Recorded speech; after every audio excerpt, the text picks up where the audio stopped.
J'avais l'impression que avec les autres, on pourrait s'entendre. Et quand je dis on pourrait s'entendre, ça veut dire on peut aussi les racheter. Les leaders congolais de l'époque que les Belges, la presse belge appelait les modérés, ils n'étaient pas si modérés que ça, ils étaient surtout corruptibles. Avec Lumumba, c'était difficile. On avait l'impression qu'on ne pouvait pas lui faire entendre raison, qu'on ne pouvait pas l'acheter, le corrompre, parce que il avait son idée, il était assez idéaliste.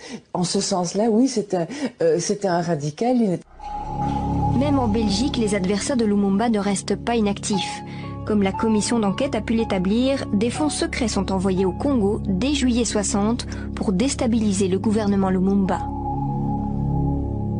Ce qui m'a frappé, c'est la piste de l'argent. C'est de découvrir qu'en 60, la Belgique avait voté un budget spécial qui était tout de même de 7 millions d'euros, ce qui n'était pas rien pour l'époque, qui était un budget spécial pour se concilier les faveurs des leaders congolais de l'époque. Aujourd'hui, je me dis, mais au fond, c'est une leçon qui leur a été enseignée en 60, et ben ils l'ont bien apprise, mais il faut retourner aux sources. Donc cet aspect de fonds secret qui échappait au contrôle parlementaire, qui était destiné à soudoyer les dirigeants congolais de l'époque, c'est quelque chose qu'on ne savait pas, en tout cas moi je ne le savais pas, et qui m'a vraiment fait réfléchir. On nous attaque parce que nous ne voulons plus de suggestions.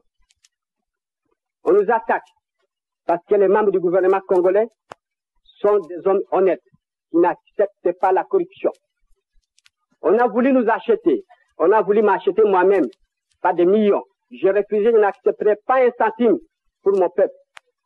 Et aujourd'hui, le gouvernement belge a mobilisé des fonds pour acheter des mécontents, des ingris, à travers le pays, qui jour par jour, dans les journaux, dans les presses, montent une campagne organisée contre le gouvernement, contre la nation. Des évêques abandonnent leur mission d'évangélisation pour s'ingérer dans les affaires de l'État.